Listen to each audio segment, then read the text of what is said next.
Hey y'all, Eve here. For a little less than 2 years now, I've been creating a fakemon region known as the Cadia Region over on Instagram with my friend Kai, or as he goes, Poketour. I never expected the project to still be continuing today, but over these 2 years I've really come to love working on this project, and I thought that I would bring it over here and share some of the stuff with you all. The region itself is inspired by the western coast of the United States, primarily focusing on the states California, Oregon, and Washington. I always knew that if I did my own fakemon region, this would be the area I'd want to base it off of because I've lived so close to it my entire life, and have visited it numerous times. It's home to some of America's most beautiful landscapes, and I thought the area would be a fun region for a place that Game Freak hasn't done yet. Anyways, today, I wanted to focus primarily on Cadia's starters, as starter Pokemon are an integral part of any Pokemon playthrough, and a big part of setting the stage for a region. With that being said, I introduce you to the starters of the Cadia region: Grumby, Survlaze, and Bakuji. Each of these starters primarily represents one of the three states that make up the inspiration of Cadia, with Grumby representing California, Survlaze representing Oregon, and Bakuji representing Washington.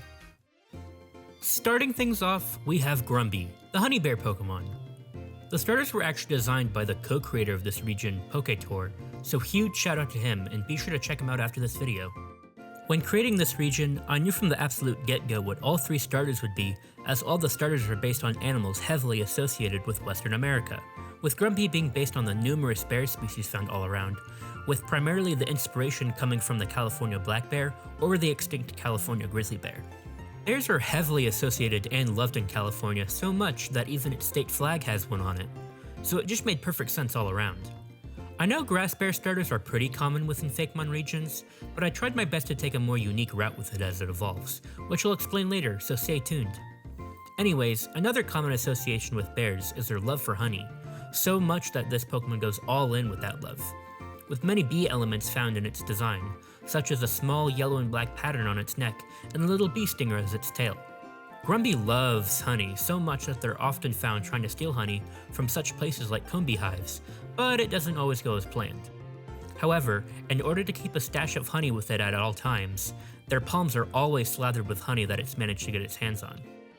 The honey aspect of this design grows with it when it evolves into Buzzum, the honey bear Pokemon. Instead of constantly trying to search for honey, Buzzum are actually now able to produce its own honey, with it able to produce handfuls a day with its paws and the hive tail found on its back.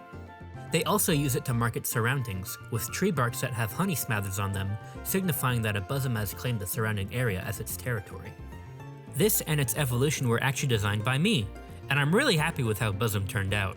I wanted to go for more of a dopey look for it, as bears are usually seen lazily lying about, which this Pokemon would absolutely spend most of its days doing. The bee elements have also further been expanded, with the striped bee pattern on its belly being a lot more prevalent, and also that its small little stinger tail now has a whole hive on its back. Anyways, when reaching level 35, Buzzum evolves into Florabosca, the honey bear Pokemon. It now has a full-on bush beard with flowers growing in it, as well as its hive becoming even bigger, producing even more honey. They're always found eating the honey it produces, with its hands always covered in them. Its tail is even now detachable, and it prefers to carry its hive around and even uses them in fights, along with its new move, Honey Cannon, a base 80 special move that covers the opponent in a thick layer of honey, lowering its speed. Florabosca wander the forests of Cadia, helping pollinate flowers as they go. The lush flowers and sweet smell of honey attract swarms of bug Pokemon, which are usually seen flocking around it. And if it hasn't been prevalent in its design and thematic, yes, this Pokemon's second type is the bug type. Yeah, I know, its typing is pretty bad, not to mention it being on a starter Pokemon, but it just made the most sense for its thematic, and to make up for this bad typing, its hidden ability would be Thick Fat. But just in case some of y'all aren't satisfied, I guess it could also be a grass fighting type, or a grass normal type, but grass bug just makes the most sense to me, with how heavily associated it is with bees. Besides its typing, I gotta say I'm extremely proud of its design, and it's definitely my pick out of the three starters. Moving on to the fire starter of the Cadia region, we have Survlaze, the fire deer Pokemon. It's primarily themed around the many deer and elk species found in Oregon, with its secondary theme being forest fires. The West Coast and California in particular are pretty prone to wildfires, given that the area contains a lot of dry vegetation that is easily flammable, So I thought that giving a starter who isn't able to handle its own heat and often burns object around it up to a crisp would be a fun personality trait for a fire type. Despite its personality, they're actually quite relaxed and reclusive, choosing to spend most of their time by themselves in order to not burn their surroundings. However, sometimes the flames on their head can get the best of them, and they can cause dastardly fires, if not put out quickly. I know most fan-made fire starters tend to follow the path of the Chinese zodiac, but I've always thought those theories to be pretty bogus, and now with Fuecoco being a thing, pretty much dead and buried. So it being based off a deer isn't part of any design pattern from the past, and is just based off of what I think fits the best. I think those theories really limit the creativity you can have with these starters, so I thought going in the route Survlaze goes would make it a little more unique.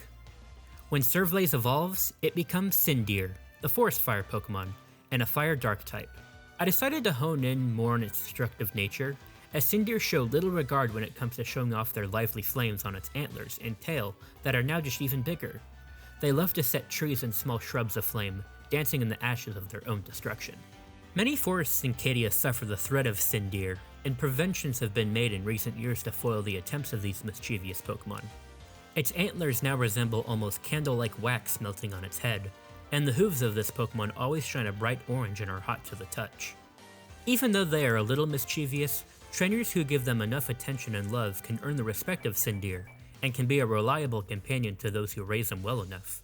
In fact, in Cadia, a big reason why trainers were given the choice to raise a Survlaze as their starter is to help raise them in a way that they won't be such a nuisance in the wild, much like how they were in their past. When Cindeer reaches level 35 as well, they evolve into Infernalk, the forest fire Pokemon. Much like its previous evolutions, this elevates the forest fire theme even more, with its antlers now representing burnt tree branches, and the pattern on its body looking almost wood-like. Instead of a deer, this Pokemon is now primarily based on elk, as they can be seen all over the Pacific Northwest. Instead of burning trees down for fun, Infernalk do it now for straight necessity, as they need to keep their depleting flames running in order to survive. They are constantly covered in ash and carry the scent of charcoal wherever they go. They often are also found roaming the forests that were burned down through wildfires, with many holding speculation if it had a cause in it. This Pokemon is the pure embodiment of wildfires, with its signature move being just that, Wildfire, a base 80 special move that hits all users on the field with a fiery surge, also sometimes leaving them with a burn. I'm really in love with the route Kai went with Infernalk, as he kinda stands out from the more humanoid looking starter Pokemon we've been getting these past few gens, and returns to more of an animalistic design found in earlier Pokemon games. Infernalk are quite humble and stoic, and are actually quite dependable and heroic, despite its negative reputation in the region. And finally, we have the water starter of the Cadia region, Akuji, the sea spirit Pokemon. They are based on orcas, which even though can be found all across the globe, have a huge presence in the North Pacific Ocean due to the colder waters. Orcas are one of my favorite sea animals, and I'm kinda sad we don't have a real orca Pokemon yet, so I knew I wanted to make this animal into a starter in a region where it's so prevalent. This line's secondary type is the Ghost type, which plays into this line's other inspiration, the Bake Kujira, a Japanese yokai that is described as a skeletal ghost whale that haunts the waters of western Japan, taking revenge on those who hunt its kind. Kai had the brilliant idea of combining this yokai with the killer whale, and I think it works really well as a combination.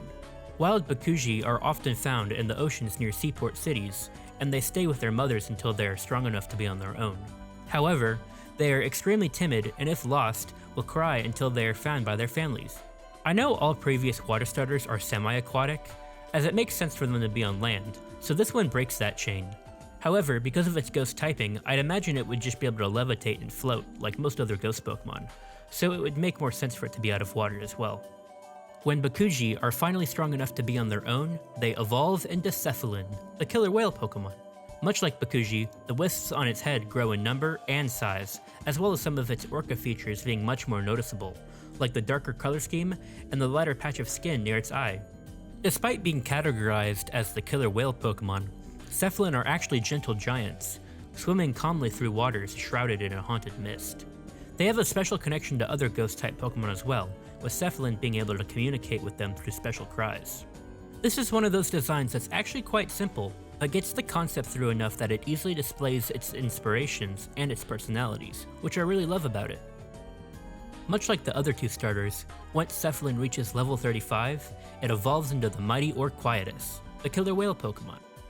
Its ghostly elements are now in full display, with a much darker color scheme and fins on its sides that almost look like a ribcage. Its wisps are now brighter than ever, as well as it gaining 2 more on the side of its eyes, much like the white spots on regular orcas. Orquidus are avid hunters in Cadia's oceans. They travel in small pods and use their ghastly whales to coordinate their hunts. They're quite strong all around, with their signature move being Spectral Tide, a base 80 special move that unleashes a large torrent of spectral water at the target, boosting the user's speed as well. I wanted to connect all 3 of their signature moves in a way somehow, so they're all base 80 special moves that all have a side effect to them as well. At night, the ghostly wisps give off a bright shine, illuminating above the water. It is said that seeing one of these wisps at night will give you great fortune. I'd imagine much like how whale tours are a big thing near the Pacific's coast, there would be similar tours in Cadia, with special night tours to see these majestical wisps glowing atop the waves.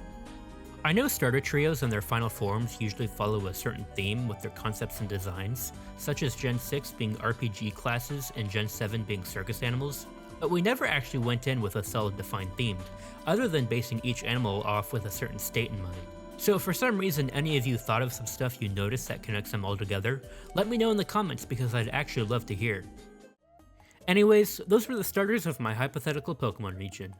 Let me know down in the comments which one you would choose, and if you haven't already, a like on this video and subscribing to the channel would be a tremendous help. Me and Kai are really proud of these starters that we made, so we hope you share the same love as them as we do. And if you guys like this region concept, let me know if you want to see more. We have a full dex, so expect the mons you'd expect in a region like regional variants, legendaries, and more. Anyways, I've been Ether, and I'll see you all around next time. Take care.